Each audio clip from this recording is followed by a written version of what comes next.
Hello members of the internet and welcome to Point Linux Test Drive and Review. It's been many months, but now I got all the gear and we're ready to roll. So let's begin, shall we? And for this operating system we're going to be using three machines. One is my Pentium 2 400 equipped with 384 megs of RAM and my FX 5200 from NVIDIA. Next up is our compact Rosario 4100CA, equipped with its stock stickers and Celeron 850, 384 megs of RAM, and an ATI Radeon 9250. And next up is our Dell Dimension 8300, equipped with a Pentium 4 3 GHz, 1 gig of RAM, and a Radeon 9550. So as for the Pentium 2 system, this install took so long I didn't even bother checking the time really. But anyways, let's get started. It seems like the system itself is snappy enough, so that's a good thing. I mean, it seems to react properly, but that's one thing. Launching can be a whole different story. Let's try out LibreOffice to begin with.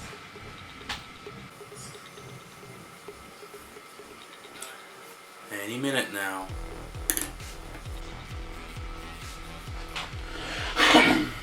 Alright, so let's try. Oh boy. Oh. Okay, so let's try typing some stuff. Let's try some stuff. It seems to work quite okay. And I hope the camcorder doesn't seem to lose too much focus, but hoping not. As long as we got some stuff on the screen, that's great. Anyways, it seems to do the trick. Close it up, saving. Now let's try, I don't know. Here we go, Firefox. Well, after quite some time, it finally loaded. I'd say it took, a little less than a minute, but oh well. At least it's good enough. I'm not gonna use this for an internet machine, like, at all. Well, let's see. See how much of resources we have. Doesn't seem to use a lot. It does tend to use a bit of swap, but not that much. CPU takes a lot of CPU usage just to run the stupid thing because it refreshes live. System, this is what we got. So this is released Debian based from Debian Jesse. This is Point Linux release 3, running Mate, and Mate is the H in GNOME 2, which a lot of people, or a lot of users I should say, have gotten accustomed to and has been known to be pretty light on resources. Closing the thing is a whole different story though. Okay, so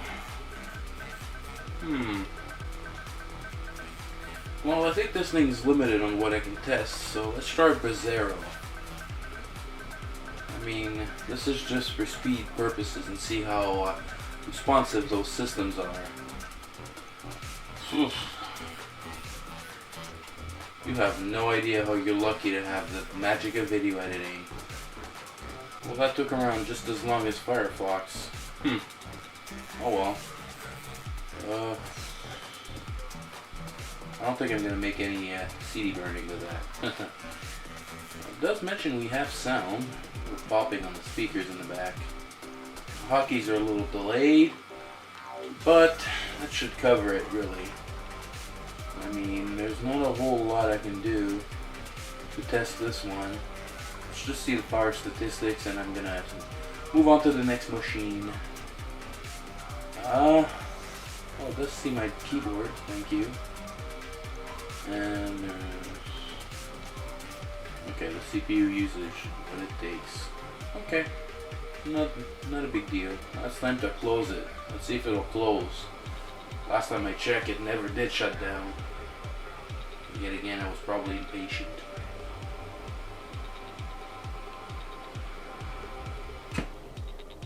Holy shit, that thing shut down fast. Alright, so we're with the Celeron, and already I know from the bat that this one's not muted, like in contrary on the other one. So let's see how this thing reacts. This one should be a bit more zippier because of the processor. Oh yeah, really zippier. For some awkward reason, this machine really surprises me how fast sometimes it can be. Feels like if I'd slap an SSD in there, an IDE SSD, good luck finding those now. I'm pretty sure I can get a decent workhorse with that. And we're ready. Well, seems to work. Oh, underline. Oops. There you go. Good enough for me. Cool. So it loads much faster. So let's try Firefox. It's a little faster, 10 seconds faster than the Pentium 2, but still. So now let's see the resources we have in here. Now, just a little reminder, this is an out-of-box experience. I didn't add any applications, nor do I intend to. Damn it. There's the resources. Yeah, man. So this one uses absolutely no swap. This is pretty freaking high, actually. Much of the same with the Pentium 2. CPU usage, of course, is due to the active, the constant refreshing system monitor. Which may sound nice for new machines, but old machines like this, sounds like a bad idea.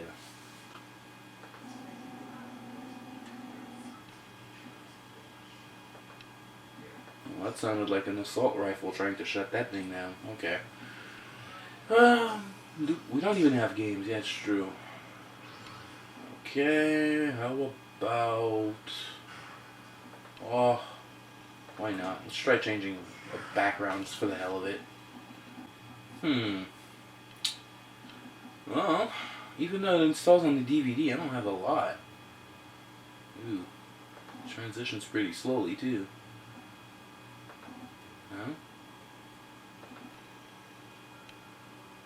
Well, it does look like some, I don't know, bright star making bright light, I don't know. Anyways, let's put it back to the original, just in case my camera went out of focus. Can't see in the viewfinder. I'm a little too diagonal for that. Okay, well that's all she wrote. Now let's go ahead and make the review with the proper machine. But before I proceed, let me introduce you the already used, anyways, Wi-Fi USB dongle that's a piece of shit. This shall see if we have how well the Wi-Fi is supported. Those are little TP-Links. I think they're based from Atheros. Oh, I don't remember the driver model. Forget it. We'll see if it's supported, and then we'll try going on the internet with it. See what happens. Okay, so on with the final machine. See if I can, oh yeah, there it is. That's my net box. Let's see if it'll connect. And there we go. So first things first, I'm going to do the basics again. This is much faster.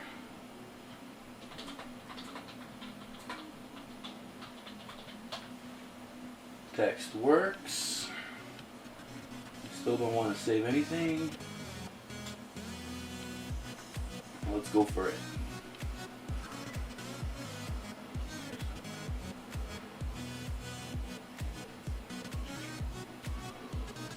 Man, it shows with age how great performance can go. Geez, that was like 5 seconds. Okay, well let's go to Google and see if I can hit something.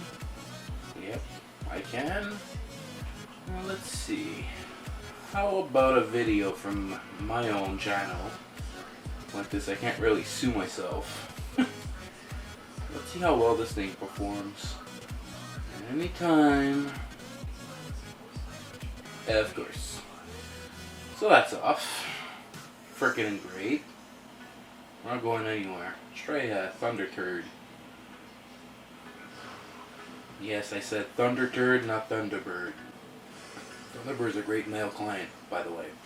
Phew, this thing took just as long as the Pentium 2 with the Firefox. Wow. Oh well, it's Thunderbird.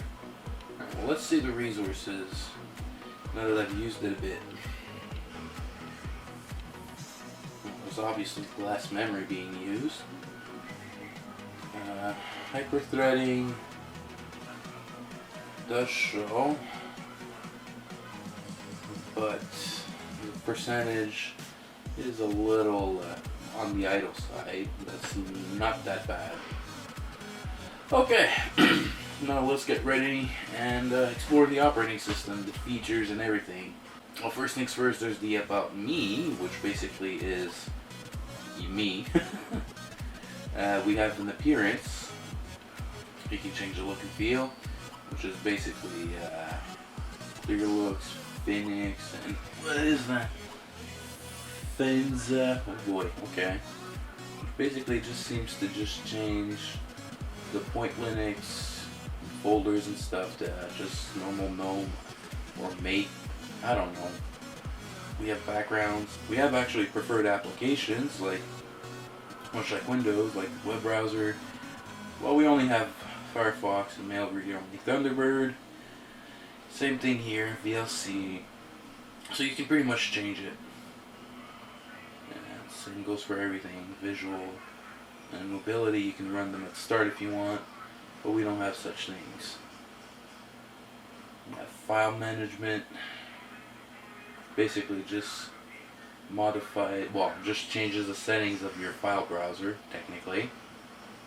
So that's one way to look at it. What else? Well, we have turd savers.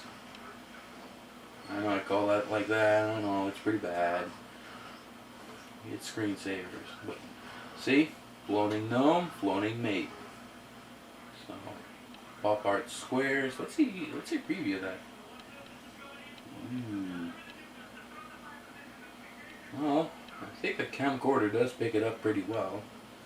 Synaptic Package Manager, typical. Comes with all Ubuntu. I'm pretty sure Debian too now. Yeah, so there's the Flash player, quote unquote, which basically barely never works. And all the other hooplas there, you can have them in the groups, but they're pretty much in one page, so. And that's pretty much it. 2 common tasks, and that's it. That's just your basic Mate control panel. But Point Linux really just doesn't bring something out of the extraordinary, but it does bring a light and inviting user look and feel. But really, they're pretty much gotten the same now. And I think it's Mate 1.81, 1.8.1, excuse me. But other than that, I mean, it runs well on a Pentium 2. Well, that's kind of taking it to a stretch, but it does run properly. Actually, no, never mind. It doesn't run properly. It runs, but yeah, be ready to load on your patience sticks. Same thing with the compact. It works, but you know, at least they work on a full-fledged machine. I mean, like a full-fledged operating system like Ubuntu. Oh boy, hold on. I'm not sure this would work. So let's see here. Disk usage analyzer. What is that? Oh, absolutely nothing. Okay. Total file system capacity. Total file system usage. I have no idea. What? Oh. Okay, and it disappeared. Oh, it's reappeared again. But why didn't they just put it green? Like, never mind. I'm not gonna start going with that. Let's see. Kaja. Oh, it's the file browser. Why did they call it Kaja? Just replace the J for a C and you get Kaka. Well, we do have the accessories and the basic shit. Pretty much like almost every Linux distribution nowadays. They're pretty much the same, but they add their own little things to the table. This one just seems to look like pretty much like Debian. let's go ahead and shut her down. Basic. You just get your typical stuff that's out of pretty much every Linux distribution out there. Simple. I don't know what to say really. It's just, it's there. It's great. Looks nice. Runs. I'll put it as a stretch. It runs decent on older hardware. Even Pentium 2 is compact.